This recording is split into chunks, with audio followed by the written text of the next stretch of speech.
10 de la mañana, 6 minutos y vamos a hablar de reformas sociales porque la semana pasada el Ministerio del Trabajo presentó a la sociedad colombiana la reforma laboral y esta semana, digamos en horas creo que es hoy, se presenta la reforma pensional. Ayer el mismo ministerio, la jefa de la cartera, Gloria Inés Ramírez, anunció que 86 de los 87 de los 89 puntos de la reforma pensional están concertados por el tripartismo, es decir, entre el gobierno nacional, las centrales sindicales y los gremios productivos. Para ello hemos invitado a Lina María Montilla Díaz, ella es dirigente sindical de la CUT Risaralda y bueno, le damos una bienvenida a Lina. Lina, muy buenos días, bienvenida a La Bolche Radio, ¿cómo te encuentras? Hola Oscar, muy buenos días, James y a Gaby, que también la veo por ahí. Un saludo para todos y todas y para toda la gente que en el momento está escuchando La Bolche Radio. Bueno, Lina, arranquemos hablando de las reformas. ¿Cuál es tu opinión? Arranquemos con la que ya conocemos, la que ya está radicada, que es la laboral. Tú como dirigente sindical de la Central Unitaria de Trabajadores, me imagino que tienes opiniones. Bueno, ¿cómo ves esa reforma laboral que fue presentada la semana pasada en la Plaza de Armas de la Casa de Nariño? ¿Cómo la ves?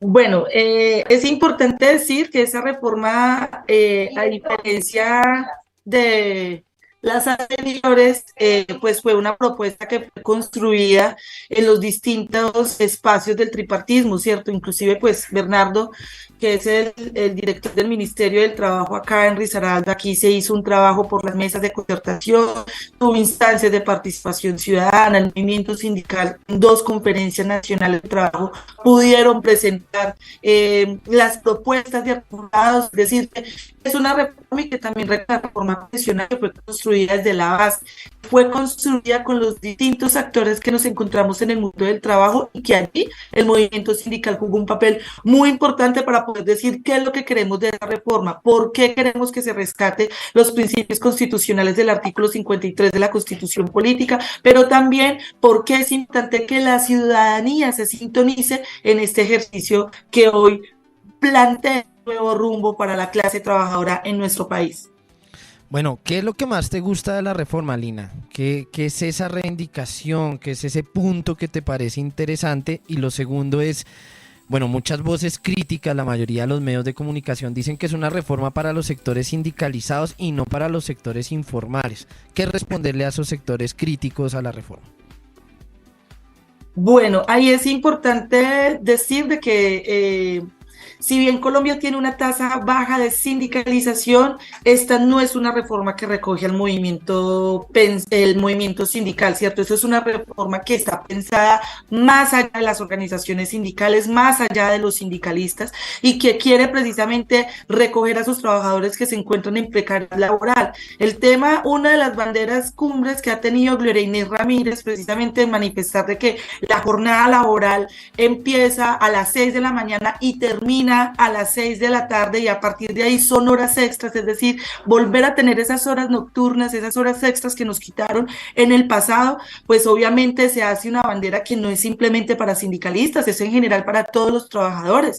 También hay algo que es emblemático, yo creo que hay dos puntos más que es importante destacar de esta reforma y es uno, el tema de los trabajadores de las plataformas digitales, que hoy tenemos el símbolo más emblemático con Rappi, pero que son muchas más las plataformas las que precarizan a los jóvenes trabajadores allí, y creo que poderlos vincular y generar condiciones de trabajo decente es un avance significativo para el país en el marco del gobierno en el que nos encontramos, pero también el hecho de cerrar las brechas de género que existen en el mundo del trabajo, ¿cierto? El poder cerrar y avanzar en ese propósito y que además busque que se creen en los sitios de trabajo rutas de atención y que las mujeres tengamos en nuestros sitios de trabajo garantías para sentirnos seguras y que sean espacios libres de violencia, creo que son de los dos puntos que hacen de que sea una reforma que no simplemente sea para sindicalistas, sino que esté pensada para todos los hombres y mujeres que venden su fuerza de trabajo.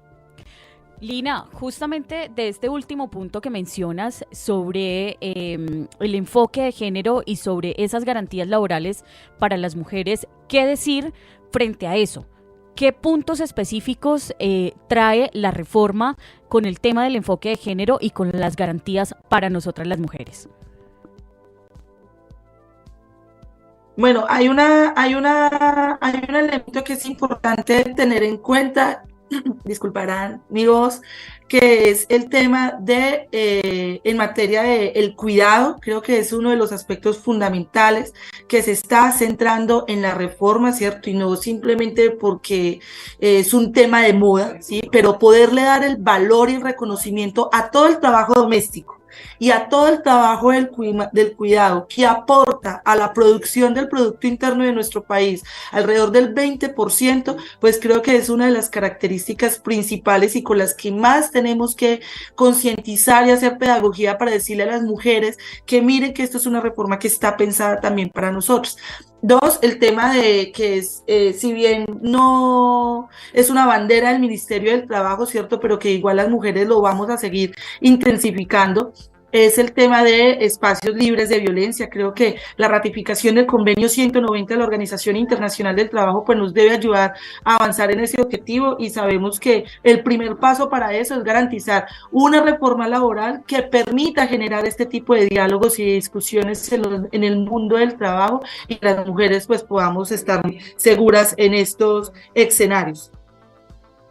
Lina, algunos sectores, bueno, algunos think tanks, centros de pensamientos empresariales, a pesar de la concertación, el diálogo social tripartito, hablan que, digamos, garantizar esos derechos, bueno, entre otros Uribe, hablan que garantizar, recuperar esos derechos laborales que se perdieron en la década de los 90 es afectar la productividad de las empresas. O sea, que es afectar el tema productivo, que genera mucha más recarga para el empresario, para el patrono, por decirlo así.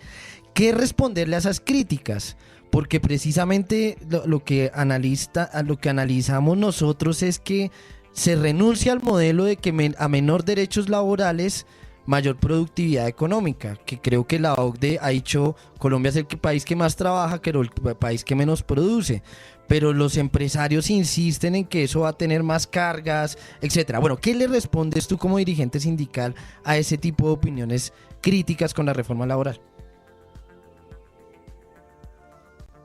Bueno, ahí también Colombia es el segundo país, si no estoy mal, en el que se trabaja mayor horas. Por encima está Turquía, luego sigue Colombia y en tercer lugar está México. Colombia trabaja alrededor de 14 horas y media, ¿sí? Y que efectivamente pues no se ve reflejado en el crecimiento económico y en la productividad del país.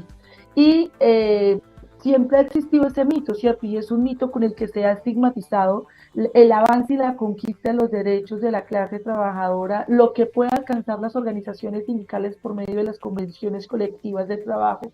Y ahí es importante manifestar de que esto es una situación en la que nos han metido el modelo económico a la hora de decir de que a menor derechos, pues mayor crecimiento, mayor productividad. Creo que la explotación no es el mecanismo para garantizar estos mayores crecimientos, porque no se ve en el reflejo del poder adquisitivo de los trabajadores y trabajadoras, y que aquí hay una situación que este gobierno ha tenido centrada, y es que saben que gran parte del aparato productivo no lo mueven precisamente las grandes multinacionales, los grandes monopolios, o sea, y la pandemia lo demostró. Hay un gran parte de los trabajadores y trabajadoras concentrados en las micro, pequeñas y medianas empresas, ¿cierto? Y quizás son estos sectores de la producción, estos pequeños y medianos empresarios en los que más temor sienten a la hora de decir, bueno, ¿cómo vamos a vincular cuando no tenemos las condiciones para poder garantizarle a los trabajadores todos los derechos que se están planteando, ¿cierto? Y ahí es importante reiterar eso. Este es un gobierno que también está pensando en las condiciones de generación de empresa, en las garantías que debe tener esa parte del empresariado para poder perdurar, porque no hay nada más difícil y eso lo hemos visto, tenemos casos muy cercanos todos y todas de que alguien emprende, pero todo el tema de la tributación, los créditos, las ganancias no son suficientes y que la misma legislación que existe en Colombia pues impide que se prospere en este sector, además con una competencia desigual con grandes monopolios. Entonces, si algo ha centrado también este gobierno es pensar en ese sector de la población, en poder, y obviamente esas medidas se deben estar también viendo compensadas a la hora de poder garantizar derechos a los trabajadores y trabajadoras. Entonces, aquí hay un ejercicio de poder hacer pedagogía, de poder desmitificar eso que están diciendo de que a mayor explotación, pues mayor crecimiento económico. No es así. Aquí lo que buscamos también es que con esta reforma se puedan ampliar puestos de trabajo y que eso es un proceso que estamos empezando ahorita con el trámite de la reforma en el Congreso de la República, pero que obviamente el movimiento social y entre esos el movimiento sindical tiene que hacer mucha pedagogía para explicar, para romper con esos miedos, para acabar con esos estigmas y que permitan avanzar en una reforma que recoja el sentir de la clase trabajadora. Lina, hablemos ahora del tema de la reforma pensional.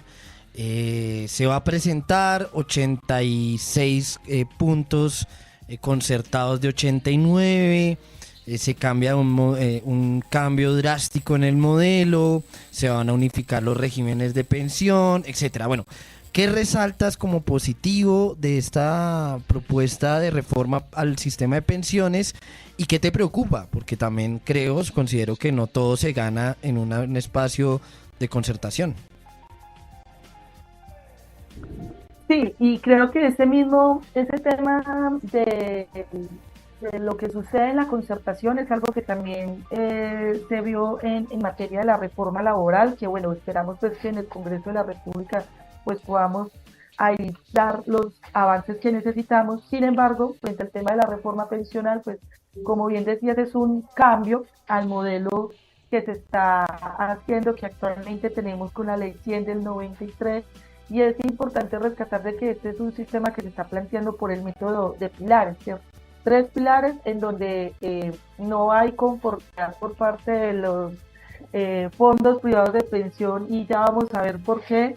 Porque es un sistema pensional que piensa precisamente en la cantidad de colombianos y colombianas que no tienen acceso a la pensión, ¿cierto? Que no tienen ni siquiera condiciones de vejez decente con el auxilio que actualmente se da de 80.000 pesos de Colombia Mayor, ¿cierto? En Colombia 2 millones de personas, viejos y viejas, adultos mayores, viven todavía en el rebusque, en el día a día, y no tienen una garantía pensional. Entonces, pues, por eso esta propuesta, que es lo que creo que resalto de ella, dos cosas. Uno, que es un régimen, y ese es el primer pilar, que es un régimen solidario, ¿cierto? Que quiere recoger a esa gran cantidad de adultos mayores de 65 años en adelante que se encuentran en los niveles bajos de CISBEN, nivel 1, 2 y C3 del CISBEN, precisamente para poder darles un recurso que permita avanzar y tener condiciones de una vejez decente. Dos, es el tema también de que prioriza lo público y el respaldo que se debe tener al fondo de colpensiones, que como vemos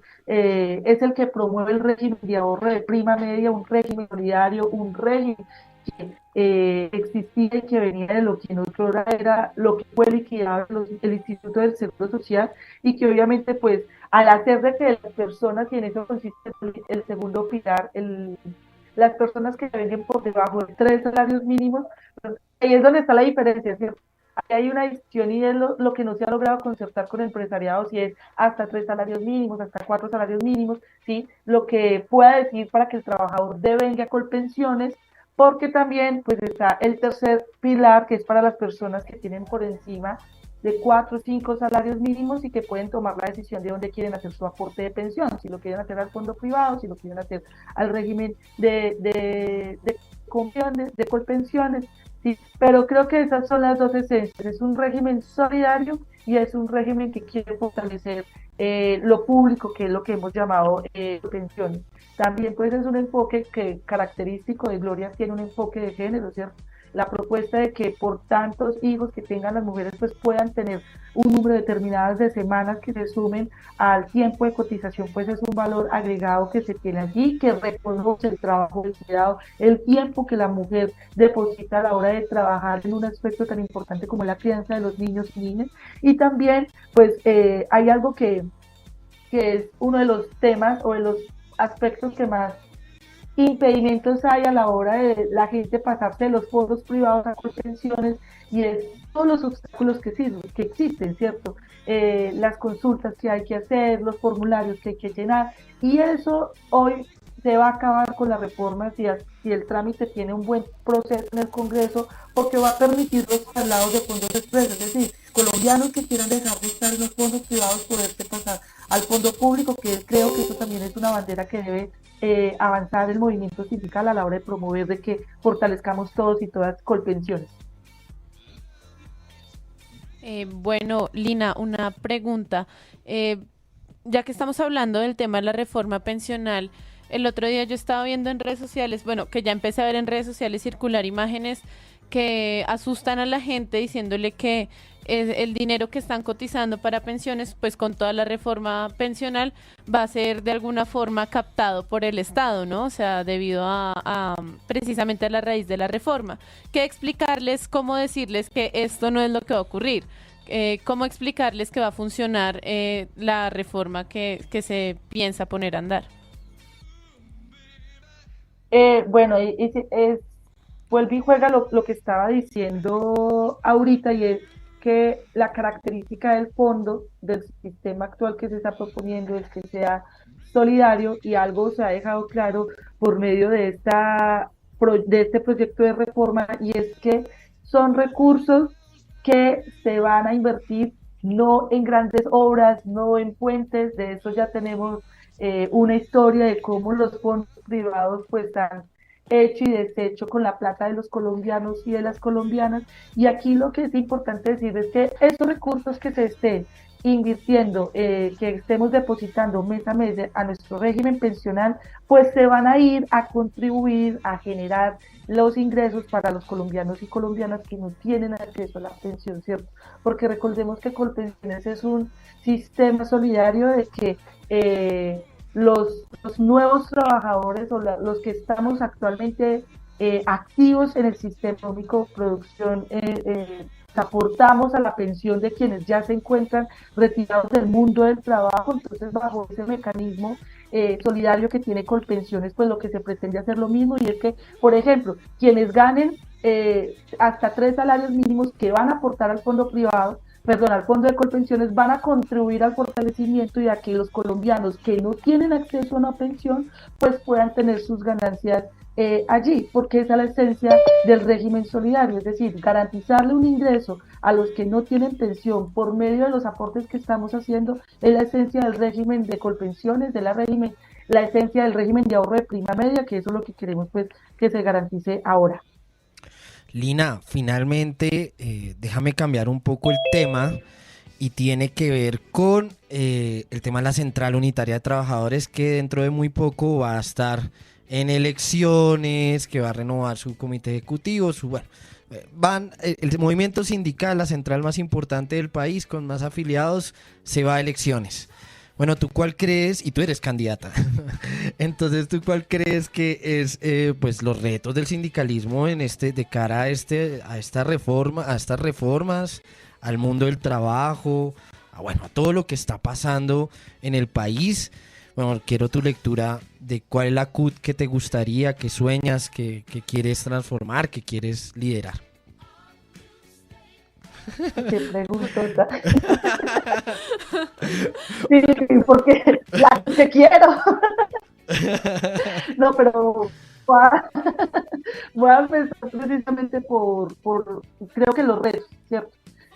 El mundo del trabajo ha cambiado hoy, y hoy cada vez es más tenso la formación que hoy está teniendo la gente, pues precisamente está enfatizando en todo lo que tiene que ver con la cuarta revolución industrial, todo lo que tiene que ver con inteligencia artificial, digitalización y todas esas cosas que requieren ser ya no necesariamente el obrero esté en una línea de producción, en la factoría, produciendo una mercancía, ¿cierto? Hoy también se parte del hecho de un trabajo más cognitivo y que por ende las carreras profesionales, técnicas, las carreras o formación para el trabajo pues estén enfatizados también a ese escenario, y eso implica pensarnos de que obvio el sindicalismo tiene que pensarse cuál es la nueva forma de organización que va a tener de la clase trabajadora cuando no toda la vamos a tener concentrada en los sitios de trabajo. El mejor ejemplo es lo que pasa con los trabajadores de las plataformas digitales, ¿cierto? Que es un algoritmo el que le está diciendo qué hacer, a dónde hacer, lo está calificando, lo está evaluando, si alcanzando a cumplir la racha, ¿sí? En el caso pues de los repartidores, entonces pues son personas que todo el tiempo están en movimiento, que no están concentrados, que no tienen un horario laboral como tal, y el sindicalismo, ¿qué alternativas tiene? ¿Sí? Por eso a mí me parece emblemático lo que hacen los trabajadores afiliados a UNIDAP, que es el sindicato de trabajadores de plataformas digitales, que entendiendo esa forma que están vinculados, pues generan opciones de sindicalización. Es un sindicato filial a la CUT, pero es un ejemplo que nos debe servir para mirar cómo vamos a organizar, y más cuando la pandemia agudizó otras formas de hacer el trabajo desde nuestras casas. Hoy tenemos no simplemente trabajo en casa, teletrabajo, trabajo remoto, trabajo virtual, ¿cierto? Y modalidades que uno dice, todas son las mismas, pero en realidad tienen aspectos que las diferencian. Entonces, eso implica que hoy la forma clásica de sindicalismo que conocemos no puede ser la que se aplique para estos contextos de trabajo, para estas nuevas formas de trabajo, y que están enmarcados en lo que dije ahorita, esa cuarta revolución industrial, y que además pues también hay una cuestión, y yo en eso insistiré muchísimo, y es cómo hacemos del sindicalismo eh, un aspecto que motive a los trabajadores a sindicalizarse, porque la estigmatización, la campaña sucia, sigue siendo algo que está ahí, es algo que no es desaparecido, y que creo que el movimiento sindical debe ser un poco más contundente a la hora de romper con esos estigmas que este modelo y que el empresariado ha puesto para poder vincular y permitir la tasa de crecimiento en el país. Y por último, yo creo que este cuarto de hora que tenemos, no simplemente con las reformas que estamos impulsando, sino también teniendo el gobierno en el que estamos, un gobierno que respaldó el movimiento sindical, un gobierno que está respaldando las reformas, pero también con la característica que tenemos de quien está al frente de la cartera del Ministerio del Trabajo, pues hay una serie de condiciones en las que esperamos que se nos permita avanzar. Y es nada más y nada menos que se nos respete el derecho de sindicalización y asociación. Uno de los sectores que más se persigue la sindicalización, hay muchísimos, ¿cierto? Pero hay en unas regiones que se agudiza más que en otras y ataca a la juventud trabajadora, justamente el tema de los contact centers, ¿sí? Los call centers, que son espacios en donde, si uno hace la radiografía del país, es mayoritariamente jóvenes y mujeres, y cuántas experiencias significativas hay de crear de sindicatos y cuántas han permanecido. No es un buen balance, entonces pues esas son cosas que el sindicalismo tiene que pensarse a la hora de poder generar organización para esos nuevos trabajadores, pero también para permitir, que eso es lo otro, ahí está la CUT que sueño, permitir que más jóvenes y mujeres lleguemos a las instancias del movimiento sindical, a las instancias de dirección de la CUT nacional, de la subdirectiva CUT, y para eso necesitamos generar garantías para esos hombres y mujeres que están allí. Lina, muchas gracias por acompañarnos en esta Bolche Radio, y pues muy pendientes de todo lo que va a ser la discusión de las reformas y bueno, de todo lo que va a pasar al interior de la CUT, estas elecciones que van a estar muy interesantes, que esperamos exista una renovación del sindicalismo y muchos éxitos en esa campaña que vas a emprender. Muchas gracias, Oscar, muchas gracias a todos ustedes, compañeros, a Gaby, James, a Federico y a Ana, y bueno, gracias por el espacio y qué buen programa. Un abrazo desde Pereira. Bueno, hoy tuvimos todo el eje cafetero representado, Quindío, Pereira y Manizales sonaron aquí en la Bolche Radio, y bueno, voy a hacer una pausa musical porque me quedé con las ganas de poner Cambalache, uno de los temas que más le gusta